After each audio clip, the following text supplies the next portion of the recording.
Construction entrepreneurs, Tyrone Jones here, on the road in the mountains, headed back to the house. Got a lot of things going on there. It don't stop. It doesn't stop. But anyway, hey, I wanted to touch bases with everybody and basically kind of,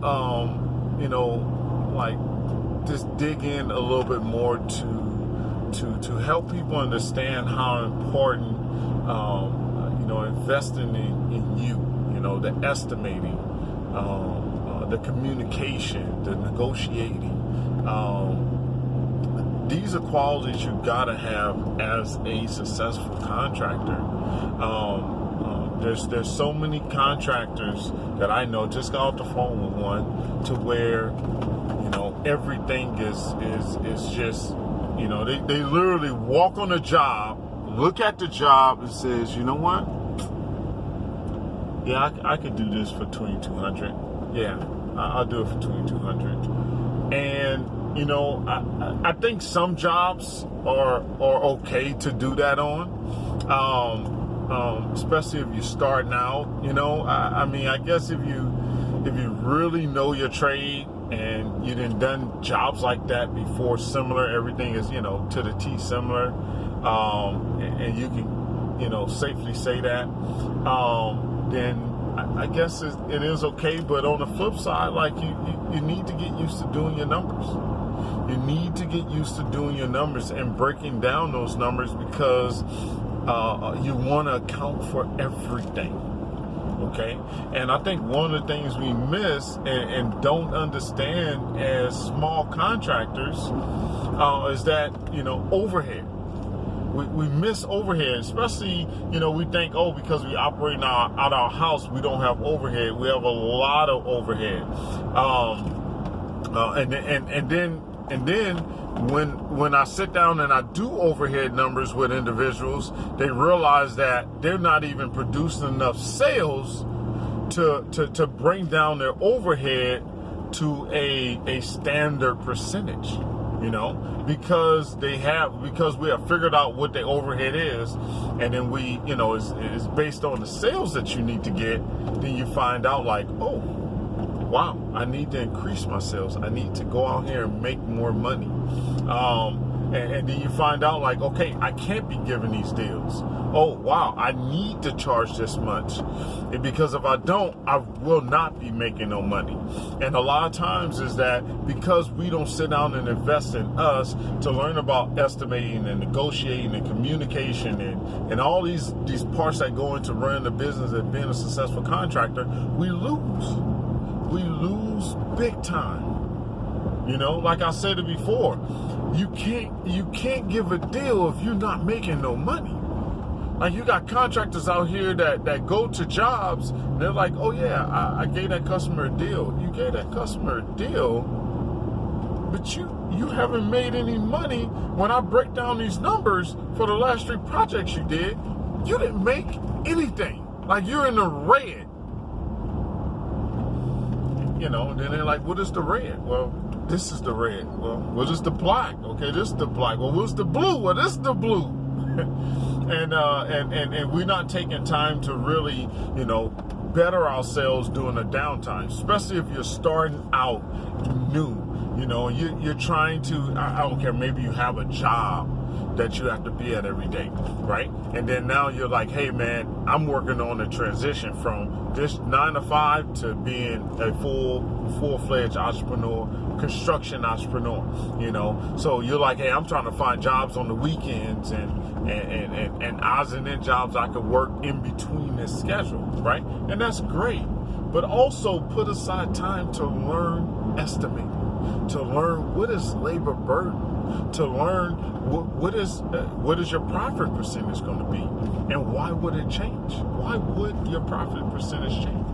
Okay, what is your overhead? Start creating the spreadsheet, or start gathering spreadsheets or programs that you can actually calculate your overhead on, because it's going to fluctuate being a small business owner. Okay, so understand that. Get into the practice of building labor rates. Okay, Get into that practice of building labor rates. This is what you should be doing, preparing for what's coming. Because I tell you right now, in California, there's a ton of work. There's a ton of work out here. But the people that understands, and of course the people that lowball is working like crazy. But the people that really understand their numbers, right? Once you understand your numbers, then you know your customer, right? You know what type of customer you need to be going after. Then it will save you a lot of time and a lot of headache, because you'll know right off the bat, that's not my customer. No, that's not my customer. And you'll turn down those jobs. I'll hear numbers about jobs right away, and I'll say nope. Don't even email me. There's project managers that be like, hey Tyrone, I got a job for you, man. It's like, okay, so what are the numbers?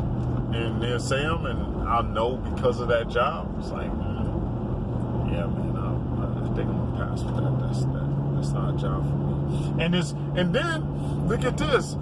Don't be fooled, okay? Because I had a meeting probably about, I want to say 3 weeks ago. These big wigs came down from Texas and the Corona office, and they came down to my job, right? It was like, hey, Tyrone, we wanted to meet you and this and that, find out how you're doing and kind of give you some more work when we can. And I haven't seen nothing from these people, right? But they come down to my job and they meet me, and they're like, hey, yeah, we talking about this, we talking about that. They wound up saying like, yeah, we got one contractor that works for us, and he's all over everywhere. He's originally from Texas. Right now we got him working in Virginia, and then he's going to North Carolina and all these places, right? And it was like, see, that guy right there, the reason why he got big is because anytime there was an issue, he'd just go out there and take care of it. I was like, the reason why he got big because there was issues, and he just went out there and take care of it. Yeah, he didn't bother anyone, or he didn't complain about money. He just went and did it. I was like, that's no. Don't advocate that. No, I'm not doing that. I told him straight off that pisses me off for employees to talk to contractors and advocate that we just need to do free work without making money from it. No, that's not cool at all. And I told them, I was like, no, and you should not be saying that, because there's a lot of components that need to happen for that guy to be wherever he's at the top of your list. Okay, there's a lot of things that need to happen. One of the things I can tell you that happened was someone advocating for him. Okay, someone speaking on his behalf and passing that word on. That's what helped him. But no small contractor will be able to survive by constantly doing free work. We're not doing that here. Okay. And then, of course, one guy kind of changed. Oh, no, that's not what we meant. No, that is what you mean, because that's what you said. And you need to not pass that on to subcontractors, kind of change the whole little attitude of the situation there. But anyway, no free work. No free work. There's prices that you need to do that you're like, you know what? They're not going to accept that. You're telling yourself no before they can even tell you no. And you need to stop it, because your numbers is your number. When you gave that number to that person, now if you wasn't sure about your number and you kind of, you fudging on your numbers, then you don't know what you're doing. Of course you're going to feel that way. Of course you're not going to be confident about it, right? But if you know your numbers and you know that's your number, you're confident about it, then that's the number you need to submit. You need to not worry about whether they would accept it or not. And you need to call them and not text it to them. Okay? Now, if they want it in text, that's fine. I didn't text over some numbers. But you call them to communicate with them, to converse with them. That way they can understand that you know what you're talking about. And then you can add backing to that number if you need to. if they may have they may have understood the job in a different way. Because there's a lot of people in places of authority that really don't understand every aspect of their job, every aspect of the trade. And you got to explain things to them in a different way based on their personality, right? And that's where the communication part comes in. And that's where the negotiation part comes in. And you got to know how to negotiate. You got to know how to communicate with these different personalities, because with everyone you're not going to win. Everyone is not the same, okay? And we have to take time to develop that in ourselves. I don't care if you take a class, I don't care if you read books, but even if you do all that, you need real life scenarios to go through. You have to put yourself out there. You have to and you must, okay? And stop accepting bad jobs. No more. Remember, I have always said this. There's no bad jobs, there's only bad bids. Now, there's some jobs that just go bad because of it's just bad people on the job, right? I mean, it's just, the person in charge is just not a great person, right? But you gotta, once again, it's communication, right? You gotta learn how to deal with that person, right? And then some people, you just can't control shit. You just can't control it. But you gotta learn how to deal with people. You gotta learn how to understand your numbers. You gotta learn how to track your job costs. This goes into all being successful as a construction entrepreneur, especially nowadays. I'm gonna let you go with that, my construction entrepreneurs. Anyone got any input for that? Send me a message, contact me, leave a comment below. Make sure if you got someone out there that need to hear this, share it with them. Share it with them, okay? Don't forget to subscribe and like, and I'm gonna catch you on the next one, my construction entrepreneurs. Remember, hustle hard, then hustle harder.